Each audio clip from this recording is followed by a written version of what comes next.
Oh, I don't know if it's me getting older or this is just getting harder. But man, I'm sweating like a mad person right now. That's mid-December. But guess where we are? Sneakers hit pavement. Yeah, pavement. Knuckles grind chrome while the city take pavement.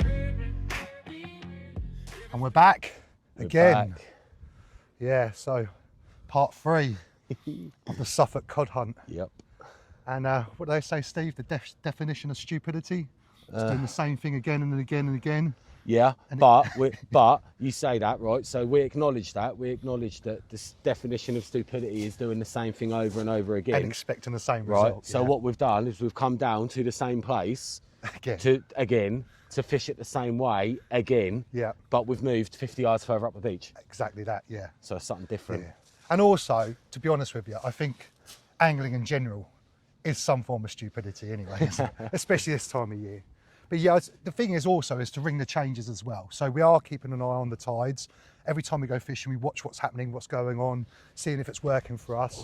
Also, like I said in the last video, I've actually reduced my stews down to at least, well, a foot, if that, you know, just because of the pull of the tide. So we are doing things to make small changes.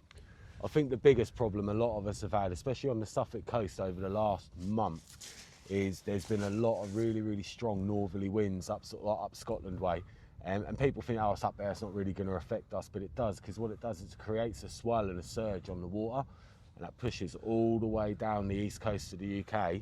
And ironically, it likes to hold up on East Anglia. Yeah, well. So when you get a strong northerly blow up north, it stops the tide from going out as far as what it would do, because we're sitting on a lot more water than what we'd usually have. And when you're fishing places like we're fishing here, you know, I rely on that tide going all the way out and coming all the way back, because that swing is when I'm more confident that I'm going to catch fish, and we haven't had that here. No, on but we are still catching though, aren't we? That's we're the catching, thing. we're just not getting the target species. Yeah, that's it. But then, look, we've made it very clear from the start that catching a Suffolk cod is no easy feat. No, it's not. It's getting worse and worse, and it's getting harder and harder every year. So, and for what reasons, we really can't tell you, to be honest with you. But when you think that we're fishing for codling, which are yay big, and you look at like what North Atlantic, yeah, and the cods out there, like you see online, and they're like, not exaggerating, but they are massive. It does make you question our sanity, really. Yeah, look, I've got my theories on why the cod fishing on the east coast has gone naff. And let's be straight, you know, it's not because there's a massive cod shortage. Yes, there isn't many cod left in the water, but I think it's more down to the local shoals of cod that have gone. So you look at places like the Humber and whatnot, they're having a great year for cod right now, and good fish as well. And the truth is, if we wanted to, if we really wanted to catch a cod, could go up there, that's where we'd go. We'd go to could. Humber, you know, and we would have a very, very, very strong chance of catching some decent cod. But like I said before, it's not a Suffolk cod though. Yeah, I was having a really good chat with someone on social media actually a couple of days ago, and we were talking about where it's all gone wrong, what's gone wrong, etc., etc. And we both kind of dated back to 2009 and 2010, and that year I remember it well, and so did this person. There was an obscene amount of little 6-inch and 10-inch codling in March. I remember every cast I was getting a codling of a 6-inch or 10-inch, and that lasted for about 6 weeks. That did, and then that September there was an influx of cod all around about a pound, and then 2 years after that, so that put us in 2011, 2012. I had a great year on codling. There was a lot of fish around that 2-3 pound mark, because cod put on weight quick, and when there's a lot of food, a 1 pound codling in the spring can easily be a 2.5 in the autumn. Just gorge themselves on everything they got in there. And then we had a couple of good years. So 2011, 2012, 2013, 2014 was the last year that I can remember catching a lot of cod. And then it's not been the same since. And I think it's because a lot of the local shoals, you know, that northeast stock, in the North Sea, what was left congregated, and they all come together, gave us a few great years, and then gone. Once they're hammered, they're gone. Yeah.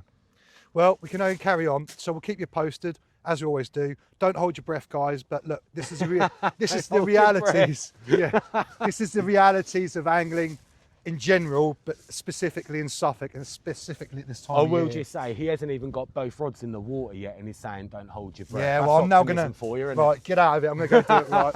Right, let's crack on.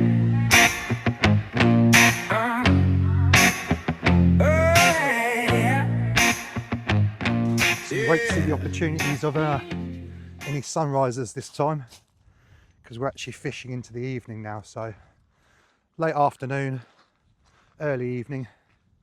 It's now on the ebb. The next hour it will go into the flood, so we will get the flat spot as we always do around here. But only little lobs, like I said, basic rigs as before. 1 foot snoods, 4.0 J hook, and a nice 5-ounce lead. And we'll just let that cruise, or if you like drift over, about 30 yards till it settles down. And yeah, we are fishing for cod in Suffolk. And yes, it is the definition madness. But someone's got to have a go, haven't they?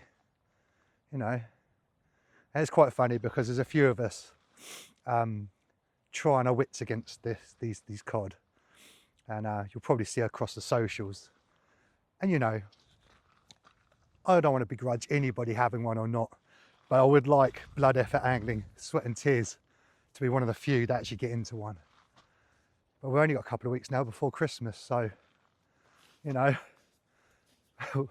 this side of Christmas, if we're lucky, might get another couple of sessions, but we can go on in through to January, February, you know, through the winter months. Yeah, that's both rods out though. Stevie's are both out as well. Just crack on, get our heads down, see if we can wangle a cod. When the storm meets the flame, higher, higher, wires catch fire, echoes bounce off the canyon's cold choir. Don't crash the whip where the night expires. Every scar's a ladder run. Stevie went with a pretty in pink chair today. Yeah, pretty in pink, mate. Thought I'm trying to... Seems as cod is sort of like now locally, universally known as unicorns. You thought you'd join the Bring a bit of colour. rainbow crew. The rainbow crew. Well, let's face it, it wouldn't be a fishing session on the Suffolk coast unless you caught one of these. Whiting. Higher, higher, wires catch fire, echoes bounce off the canyon's cold choir. Don't crash the whip where the night expires. Now, I'm never a real one to plug up like anything really, to be honest with you. We don't want sponsors. We don't need sponsors. We'll quite happily pay away. But over the last few weeks, this little item, which is a Zippo heater, has saved my hands. It's been -3, sometimes -1, but my hands are always toasty. And all you do is you just fill up with Zippo lighter fuel and light it, and you get loads of hours worth of burn out of it. I'll tell you what, you get about 9 hours burn out of it, so it's well worth doing. So I'm going to do a little plug. Get yourself one of those Zippo heat warmers because they'll pay for themselves. By now, I think you guys know the drill. I think basically for us, it's just been down here as many times as we possibly can to try and put ourselves in the best chance of catching a cod. But again, whiting and bass always play the main sort of contributors to our day. But we are doing something different tonight. We are fishing into the darkness for a couple of hours, so that might change things. We just don't know. What we do know is if there's any place to catch a cod on the Suffolk coast right now, this is probably our best bet. And that's why we keep returning. But there's no guarantees. It is the sea. You know, there's a lot of it. It flows in and it flows out. But if we're catching whiting and we're catching bass, all we need is a shoal of cod to come through, and we might have a good chance. And like what Stevie and I are saying is, if we do catch one, there's a good chance that we'll catch more than one in one session in like a short period of time, maybe an hour. We'll get an hour sort of window where we might catch more than one. But people try to catch these fish year on out in Suffolk, and very few people are sort of like successful. But you know, bait's good, you know, the rigs are good, the tides are good, and what's more is we're out here fishing, because you know how it goes, you can't catch them when you're sitting at home. So yeah, we'll keep on going.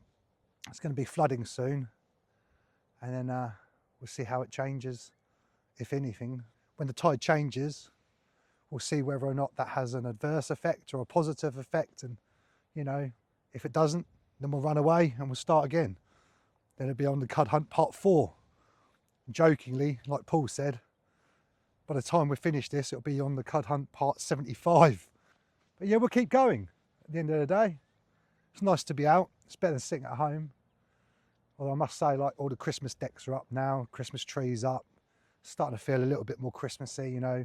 Mrs. got the cinnamon sticks out and the candles, and it's smelling quite nice at home, you know. And now you don't need an excuse to have a few beers in the evening, which I certainly will have later on tonight. But yeah, we're not blanking. We are catching, just not target species.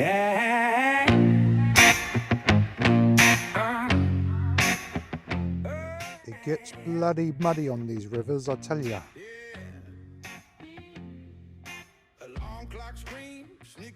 Plenty of bass about. Won't be long before that big ball in the sky goes down and the temperature's going to plummet. We can always feel it now because the wind's picked up as well. And it's been rather quiet, so even the whiting will slow down. So I've gone against all the odds. I've actually gone and adjusted my snood to 3 foot. And considering the tide's pulling so hard, it's probably going to be a mistake. But if you don't try these things, you'll never know. So I'm going to carry on going and say it's going to be dark soon. Another beautiful, beautiful evening though. We get to see this go down. Shadow drowns higher, rising bands, but the grip won't tire. Concrete blooms where the dreams conspire. Count the miles in the acres desire.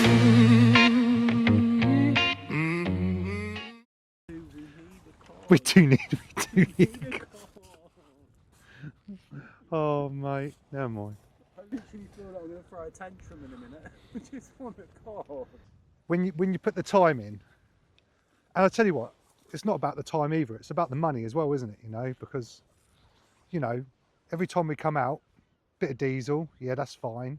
Time we can live with, but what are we paying? Even though we're doing, you know, we're getting good rates on the bait, when Stevie's not digging, we do have to rely on somebody else, don't we? Let's give Shane a big shout out. Yeah, today. give Shane a big shout out. Jordan, he done us a solid today. I've been way too ill to go digging this week.